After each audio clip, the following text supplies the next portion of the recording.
दोस्तों आज हम बात करेंगे इंडिया के सबसे important geopolitical issue Pakistan occupied Kashmir के बारे में। कश्मीर हमेशा से ही इंडिया पाकिस्तान रिलेशन का एक अहम पहलू रहा है, खास करके तब जब गवर्नमेंट ने 5 अगस्त 2019 को प्रेसिडेंशियल ऑर्डर द्वारा आर्टिकल 370 को रिवोक किया। आर्टिकल 370 द्वारा जम्मू एंड कश्मीर को स्पेशल स्टेटस या लिमिटेड ऑटोनॉमी दी गई थी। पीओके जम्मू एंड कश्मीर का वो पार्ट है जो पाकिस्तान ने 1947 में वायलेंटली एनेक्स किया था।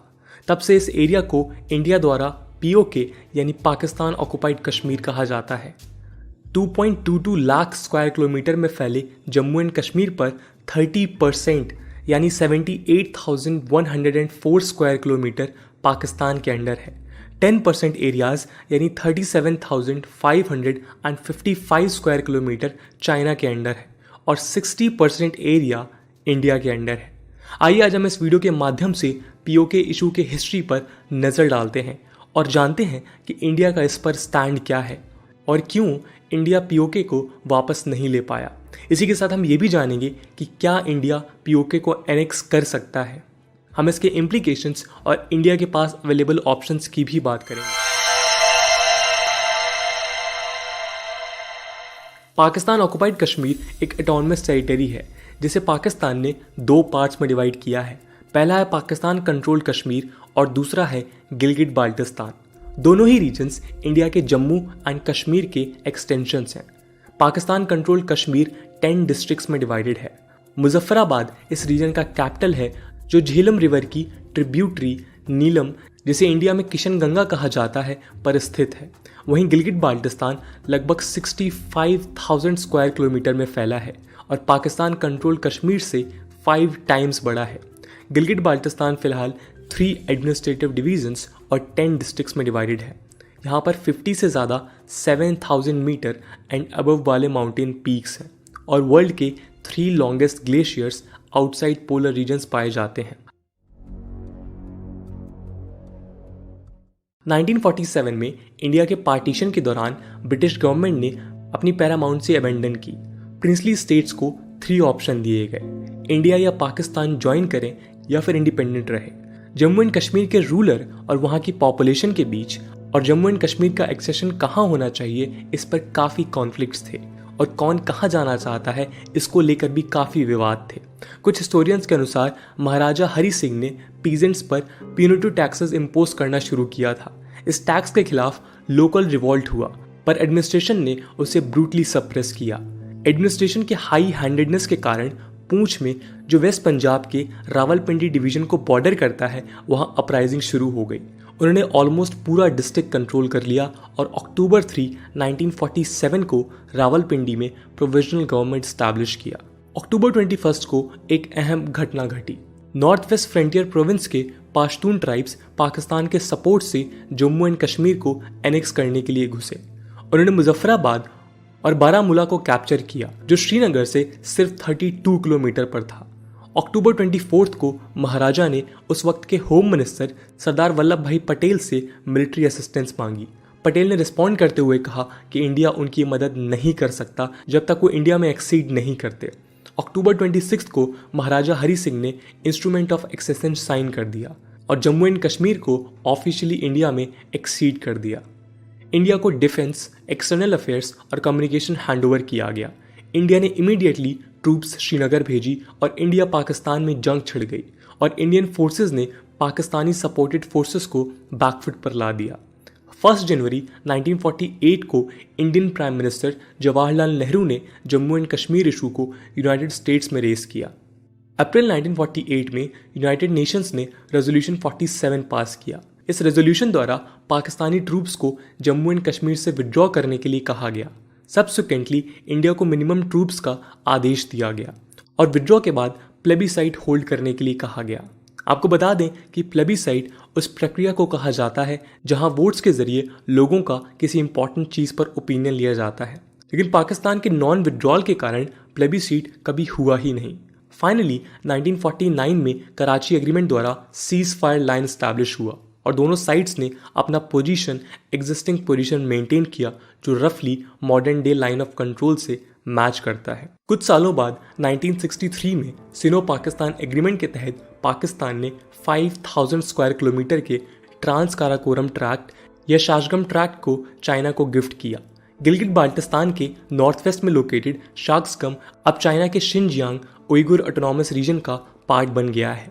इसके बाद 1972 में शिमला एग्रीमेंट द्वारा सीज फायर लाइन को officially line of control designate किया गया और दोनों कंट्रीज ने कश्मीर डिस्प्यूट बायलैटरली सॉल्व करने का डिसीजन लिया।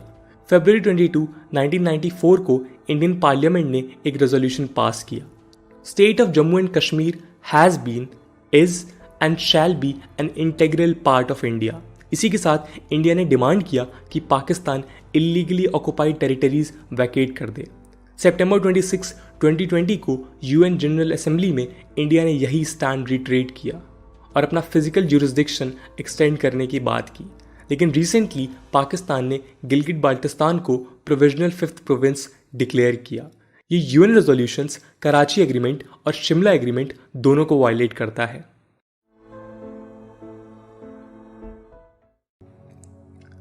पीओके इंडिया के लिए काफ़ी इंपॉर्टेंट है और इसके कई रीजंस हैं। स्ट्रैटेजिकली पीओके कई कंट्रीज से बॉर्डर शेयर करता है, जैसे वेस्ट में पाकिस्तान, नॉर्थ वेस्ट में वखान कॉरिडोर अफगानिस्तान और नॉर्थ में शिनजियांग चाइना, और साथ ही साथ ईस्ट में इंडिया के साथ जम्मू एंड कश्मीर में।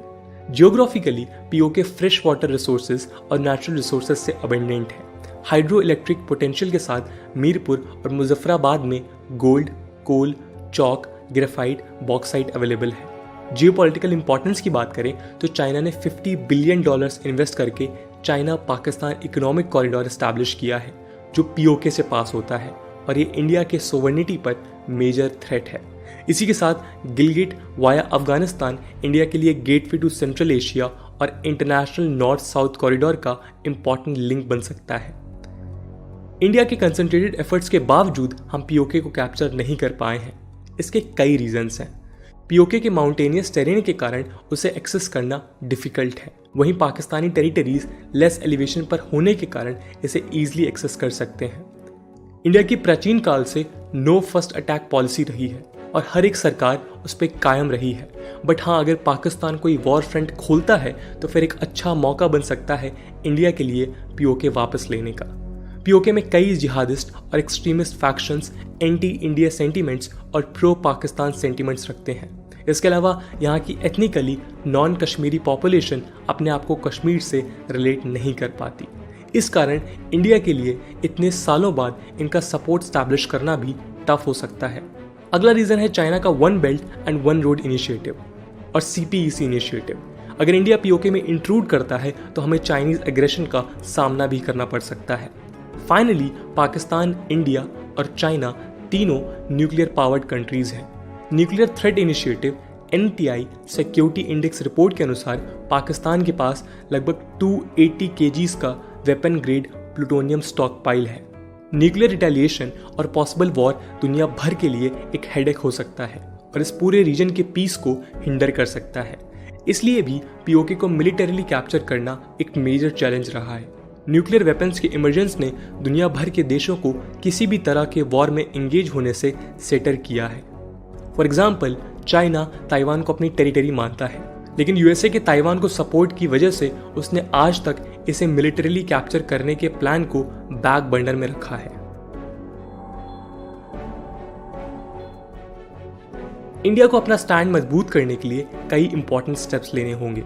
पहला ऑप्शन है कि इंडिया एक PoK administration in exile setup कर सकती है, जिसमें पीओके रेफ्यूजीज पार्टिसिपेट करेंगे। इस स्टेप से पीओके रेफ्यूजीज को एक प्लेटफॉर्म मिलेगा अपना ग्रीवियंस वॉइस करने के लिए और वो एडमिनिस्ट्रेशन का पार्ट भी बन सकते हैं। पीओके की पॉपुलेशन ने कई बार पाकिस्तान के रिप्रेशन के बारे में आवाज़ उठाई है। इंडिया इस पॉपुलेशन का सपोर्ट पीओके के रेफ्यूजीज के थ्रू गेन कर सकता है और पाकिस्तान को ग्लोबल लेवल में एलिनेट कर सकता है, जो पीओके पर अपने स्टैंड को मजबूत करने में मददगार हो सकता है। इसके अलावा जम्मू एंड कश्मीर के लेजिस्लेटिव असेंबली में 24 सीट्स पीओके के लिए रिजर्व्ड हैं, जो फिलहाल वैकेंट हैं। Jammu and Kashmir reorganisation act 2019 के तहत जब तक पाकिस्तान इसको वैकेट नहीं करता और पीओके में इलेक्टेड रिप्रेजेंटेटिव्स अपॉइंट नहीं होते, तब तक ये सीट्स वैकेंट रहेंगी। इस एक्ट को अमेंड करके सीट्स भरी जा सकती हैं और पीओके का डेमोक्रेटिक पार्टिसिपेशन हो सकता है। वहीं गिलगित बाल्टिस्तान के लोग भी काफ़ी निगलेक्टेड फील करते हैं। उन्हें अब तक पाकिस्तान में फुली इंटीग्रेट नहीं किया गया है और वो काफ़ी डिस्क्रिमिनेशंस भी फेस करते हैं। इसी के साथ बढ़ते चाइनीज़ प्रेजेंस के कारण लोकल फियर करते हैं कि उनकी टेरिटरी चाइना को सौंप दी जाएगी। इस कारण इंडिया एडवांटेजियस पोजीशन में होगी अगर गिलगित बाल्टिस्तान रिप्रेजेंटेटिव और प्रो इंडिया एक्टिविस्ट को इंडिया में रहने का इन्विटेशन दिया जाए। मोस्ट इंपॉर्टेंटली, इंडिया को चाइना के साथ ओपन डायलॉग इनिशिएट करना चाहिए। इस स्टेप के द्वारा हम गिलगित में CPEC इन्वेस्टमेंट्स को एड्रेस कर सकते हैं। हालांकि ये कितना प्रॉफिटेबल होगा वो काफ़ी डिबेटेबल है, क्योंकि पाकिस्तान ने हमेशा से एंटी इंडिया इंसर्जेंट्स को सपोर्ट किया है।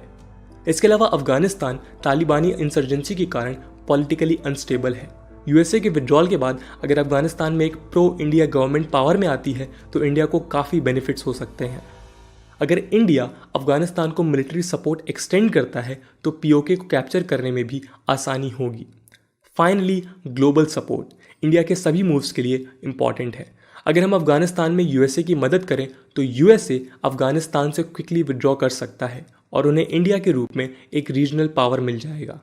बदले में USA इंडिया को पीओके पर ग्लोबल सपोर्ट दिलाने में हेल्प कर सकता है।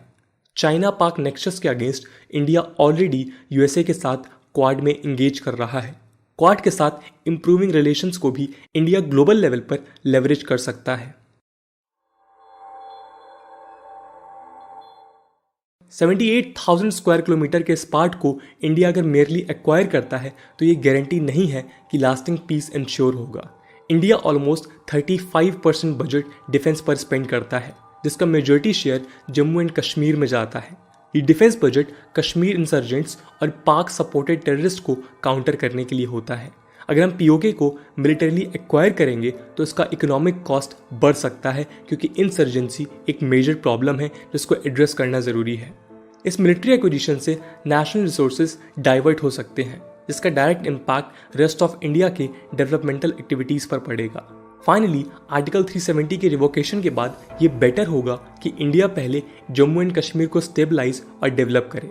यहाँ का डेवलपमेंट और पीपल्स सपोर्ट इंडिया को पीओके को वापस कंट्रोल करने में काफ़ी मददगार साबित होगा और फ्यूचर पीस इंश्योर करने में भी हेल्पफुल हो सकता है।